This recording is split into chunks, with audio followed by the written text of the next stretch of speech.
Mga ka-crypto, kumusta ang mga portfolio ninyo? Pula pa rin ba o parang sili na sa anghang? Sa video na ito ay hindi lamang po basta chismis sa kanto ang pag-uusapan natin.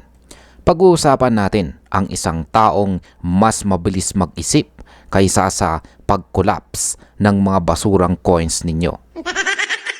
Si Yang Hon Kim, ang lalaking may pinakamataas na IQ sa buong mundo. Isipin ninyo, habang tayo hirap na hirap mag-compute kung magkano ang sukli sa 7-Eleven, siya kinakalculate na ang cycle shift ni XRP.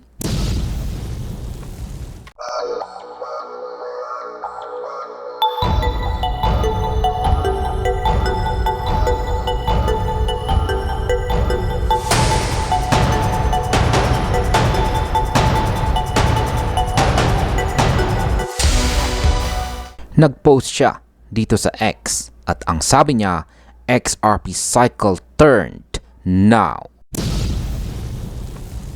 Tatlong salita lang mga ka-crypto. Parang ex mo lang nung sinabi niyang ayoko na, bye. Masakit pero direkta. Pero teka, seryoso ba ito? O baka naman nakalimutan lang niyang mag-zoom out sa chart? Kaya pag-uusapan po natin yan. Eto po ang nakakatawa.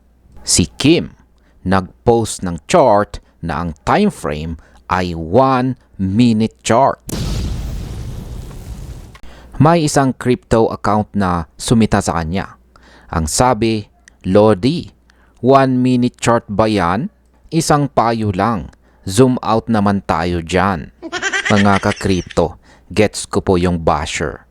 Ang 1-minute chart sa crypto ay parang relasyon ninyo ng crush mo. Sobrang volatile, pabago-bago ang isip every second at madalas nauuwi sa wala. Pero ito po ang tanong. Kung ikaw ang world's highest IQ holder, titingin ka lang ba sa simpleng green candle? Baka naman ang 1-minute chart sa kanya ay parang 4-hour chart na sa atin. Baka ang utak niya ay parang quantum computer na kayang ipredict ang future gamit ang micro movements. Alam nyo mga ka-crypto, sinubukan ko na rin gumamit ng 1-minute chart kahapon. Ang nangyari, na high blood ako sa loob ng 3 minuto. Yung 500 pesos ko, naging 5 pesos na lang bago pa ako nakapagsaing. Ayon po sa report dito, ang presyo ng XRP ay naglalaro sa $1.88 to $1.89. Galing ito sa low na $1.81. Sabi ni Kim, confirmation na raw ito na ang cycle has turned. Ibig sabihin, tapos na ang paghihirap. Tapos na ang pag-aabang sa SEC lawsuit na parang forever. Tandaan ninyo, noong January 11, sinabi na rin ni Kim na nasa super cycle sa XRP. Sabi niya, posibleng mag-all-time high ngayong buwan at ang 2026 ang taon ng decisive gains. Ibig sabihin, kung totoo ang sinasabi ng pinakamatalinong tao sa mundo, ang 2026 ay hindi lang taon ng New Year, kundi taon ng new car para sa mga XRP holders. Ito po ang part na medyo nakakalaglag pa nga. Si Yang Hon Kim ay may 5-year projection. Sabi niya, sa XRP ay pwede daw umabot ng $100.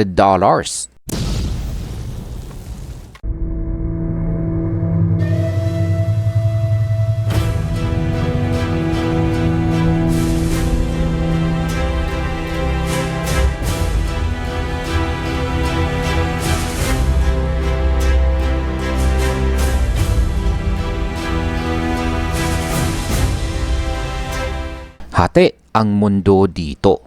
Ang mga realistic ay nagsasabing, Lodi, ang market cap niyan ay pag nag $100 ay mas malaki pa sa GDP ng buong Milky Way Galaxy.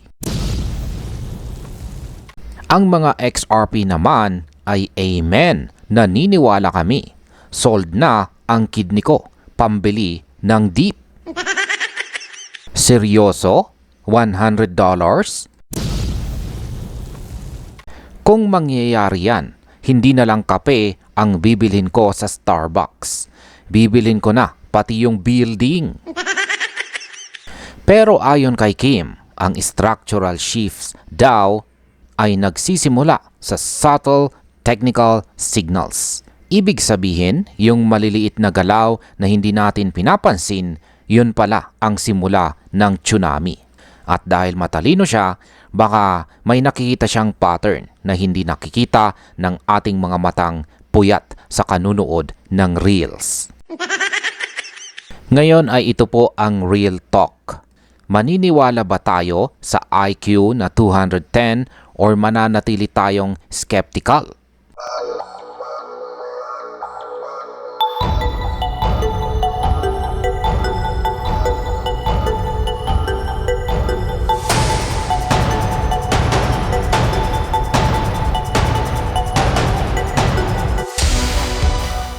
Tandaan po natin, kahit gaano ka katalino, ang crypto market ay parang dagat.